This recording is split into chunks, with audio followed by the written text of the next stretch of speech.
வணக்கம் நண்பர்களே. வணக்கம் நண்பர்களே. இன்றைய தினம் நவராத்திரி முதல் நாள்.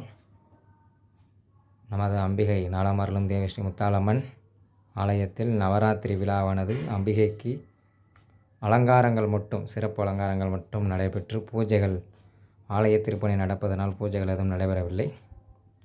கடை 3 நாள் மட்டும் விசேஷ பூஜைகள் நடைபெறும். அம்பாள் அலங்காரம் எப்படி இருக்குங்கிறத கமெண்ட் பாக்ஸில் பின் பண்ணுங்கள். இப்போ தான் நம்ம சேனலை ஃபஸ்ட் டைம் பார்க்குறீங்கன்னா ஸ்ரீ ருத்ரா அருள் யூடியூப் சேனலை சப்ஸ்கிரைப் பண்ணிக்கோங்க. லைக் பண்ணுங்கள், ஷேர் பண்ணுங்கள், கமெண்ட் பண்ணுங்கள். அம்பாள் எப்படி இருக்காங்கிறத சொல்லுங்கள்.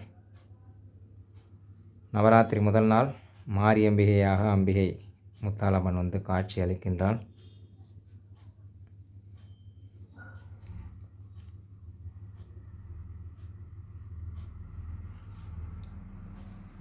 ஓம் சீதளாதேவி ச வித்மஹே சூலஹஸ்தாய தீமஹி தன்னோ மாரி பிரச்சோதயாத். மகாமாரியம்பிகா தேவதாப்ஜோ நமோ நமः. லக்ஷ்மீம் க்ஷீரசமுத்திரராஜதனயாம் ஸ்ரீரங்கதாமேஸ்வரீம் தாசீபூதசமஸ்ததேவபணிதாம் லோகைத்ததீபாம் புராம் ஸ்ரீமன்வந்தகடோச்சிலக்தபுப்ரஹ்மேந்திர கங்காதரா த்வாம் தைரோக்கியகுடும்பினீம் சரசிஜாம் வந்தே முகுந்த பிரியாம்.